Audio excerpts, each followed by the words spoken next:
10 കഴിഞ്ഞാൽ പല വഴികളുണ്ട് എന്ന ശീർഷകത്തിൽ പരപ്പനങ്ങാടി സേവാഭാരതി സംഘടിപ്പിച്ച കരിയർ ഗൈഡൻസ് ക്ലാസ് ശ്രദ്ധേയമായി.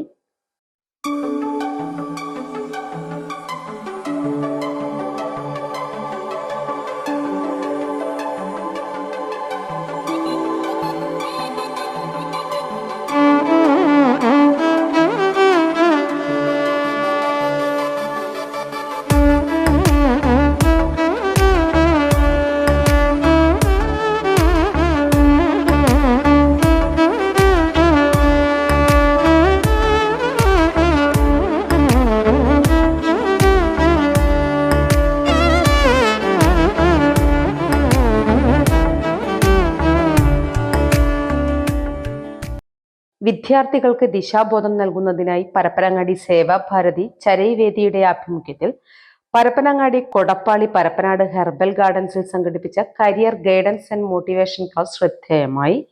കരിയർ എക്സ്പേർട്ടും മോട്ടിവേഷണൽ ട്രെയിനറും കോളമിസ്റ്റ് ആൻഡ് ബ്രോഡ്കാസ്റ്ററും കാലിക്കറ്റ് യൂണിവേഴ്സിറ്റിയിലെ മുൻ അസിസ്റ്റന്റ് രജിസ്ട്രാറും പബ്ലിക് റിലേഷൻസ് ഓഫീസറുമായിരുന്ന EMB സക്രിയയാണ് ക്ലാസ് നയിച്ചത്.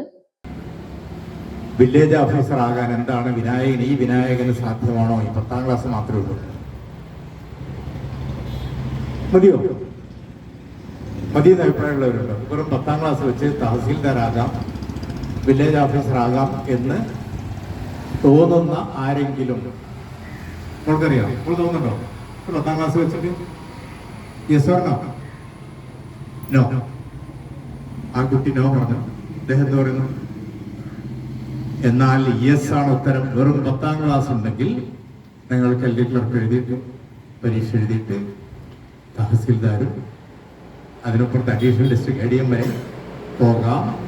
ഡിഗ്രി കഴിഞ്ഞ് തെണ്ടിത്തിരിഞ്ഞ് തെക്ക് വടക്ക് നടക്കുന്ന അനേകം ആളുകൾ ഈ നാട്ടിൽ തന്നെയുണ്ട്. PG കഴിഞ്ഞ് നടക്കുന്നവരുണ്ട്. അപ്പോൾ പേഴ്സണാലിറ്റിയും പ്രധാനമാണ്. ഈ കൈവക്കൽ മുതൽ ഉറക്കം സംസാരിക്കുന്നത് മുതൽ എല്ലാം പ്രധാനമാണ്. രാത്രി നേരത്തെ ഉറങ്ങുന്നത് മുതൽ അല്ലേ? ചില ആൾക്ക് രാത്രി 12, 1 മണി, 2 മണിക്കൊക്കെ ഉറങ്ങാൻ പറ്റും. അപ്പോൾ കോഴ്സുകളെ കുറിച്ച് എല്ലാം പറയും. എൻ്റെ കുട്ടിക്കാലത്ത് ഒരു ചായപ്പൊടി വാങ്ങാൻ പറഞ്ഞാൽ 50 ചായപ്പൊടി. ഓക്കെ, കുറച്ച് കഴിഞ്ഞ് വിവരം വെച്ചപ്പോൾ കണ്ണൻദേവൻ ചായ വാങ്ങും. ഇന്നതല്ല, ഇന്ന് നമ്മൾ പോയി 50 ചായപ്പൊടി അവിടെ ഉണ്ട്, 50 രൂപ.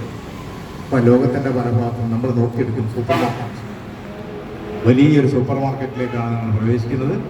നിങ്ങൾക്ക് അനേക കാര്യങ്ങൾ പറയുമ്പോഴും മുൻധാരണകൾ വേണ്ട. തമിഴ്നാട്ടിൽ പോയവരെ കുറിച്ച് ഞാൻ ചോദിച്ചത്, നിങ്ങൾ രമണ മഹർഷി കേട്ടിട്ടുണ്ടോ? രമണ മഹർഷി, അദ്ദേഹത്തിൻ്റെ പ്രശസ്തമായ ഒരു പ്രയോഗമല്ല, ജീവിത വീക്ഷണമുണ്ട്. അദ്ദേഹം കണ്ടെത്താൻ ശ്രമിച്ചത് നാൻ യാർ, ആരാണ് ഞാൻ. ആ ആരാണ് ഞാൻ എന്ന് നമ്മൾ തിരിച്ചറിയുമ്പോഴാണ് എൻ്റെ ഏറ്റവും വലിയ സ്കില്ലുകൾ മാറി വരും. പ്ലാൻ A, പ്ലാൻ B എന്നൊക്കെ ഉള്ളതാണ് നമ്മൾ സയൻറ്റിഫിക്കായിട്ട് പറയുന്നതാണ്. സാറ് ഒരു ചരിത്രത്തിലൂടെ ഒരു IAS ഓഫീസർ ആദ്യം ഡോക്ടറായി, പിന്നീട് IASലേക്ക് വന്നു. കാരണം IAS 10 ലക്ഷം ആൾ എഴുതിയാൽ ഒരു 100-150 പേർക്ക് IAS കിട്ടും. മൊത്തം 1000 താഴെ പേർക്ക് കിട്ടും. അപ്പോൾ എൻ്റെ സ്റ്റാൻഡ് ബൈ പ്ലാൻ B ഡോക്ടറാണ്. ഇങ്ങനെ നമ്മൾ പോകുന്നതിനെ കുറിച്ച് അത്രയും പറയും. ഇതൊക്കെ പറയുമ്പോഴും ഓർമ്മശക്തി എന്ന് പറയുന്നത് അശ്രദ്ധയാ ബുദന്തം തപസ്മത്തം കൃതം ജായ. അതെവിടുത്തെ ശ്ലോകം നാരിക്കുന്നത് ഓർമ്മയുണ്ടോ? ആ ഭഗവാനുവാച ഗീതയിലുള്ള ശ്ലോകമാണ്. പട്ടെ. അപ്പൊ ശ്രദ്ധ നിൽക്കണമെങ്കിൽ അതിനാണ് ഇവർ ബുദ്ധിപൂർവ്വം നിങ്ങൾക്ക് നോട്ട്ബുക്ക് തന്നിട്ടുള്ളത്. എനിക്ക് അതാണോ വേണ്ടതെന്ന് മനസ്സിൽ ഇപ്പൊ തീരുമാനിക്കേണ്ട. അനേകം കാര്യങ്ങളുള്ള സൂപ്പർ മാർക്കറ്റിൽ കയറുകയും അവിടെ എനിക്ക് പറ്റിയത് എൻ്റെ കഴിവിനനുസരിച്ച് ഞാൻ തിരഞ്ഞെടുക്കുകയും ചെയ്യും. വേണമെങ്കിൽ മാറി പോകും. ഫിസിക്സ് പഠിക്കാൻ ചേർന്ന ഒരു പെൺകുട്ടി, ഒരു 60 വയസ്സിനടുത്തുള്ള ഒരു പെൺകുട്ടി, ഒരു ഇന്ത്യൻ ബാക്ക്ഗ്രൗണ്ട് ഉള്ള ഒരു പെൺകുട്ടി, വനിത. അവർ ബഹിരാകാശത്ത് പോയ 5-6 മാസം അവിടെ പെട്ടുപോയി. Sevabharati Parappanangadi unit secretary AV Balakrishnan സ്വാഗതം ആശംസിച്ച പരിപാടിയിൽ C സുരേന്ദ്രൻ അധ്യക്ഷത വഹിച്ചു. ലയൺസ് ക്ലബ്ബ് റീജിയണൽ ചെയർപേഴ്സണും ഭാരത സർക്കാരിന്റെ മുൻ സ്റ്റാൻഡിംഗ് കൗൺസിലറുമായ അഡ്വക്കേറ്റ് കെ ബാബുരാജ് പരിപാടിയുടെ ഉദ്ഘാടനം നിർവഹിച്ചു. അന്നത്തെ SSLC ഫലപ്രഖ്യാപനം നടന്നപ്പോൾ അന്ന് 3ാം റാങ്ക് ലഭിച്ചത് ഷർമിള മേരി ജോസഫ് എന്ന ഒരു കുട്ടിക്കാണ്. അവർ പിന്നീട്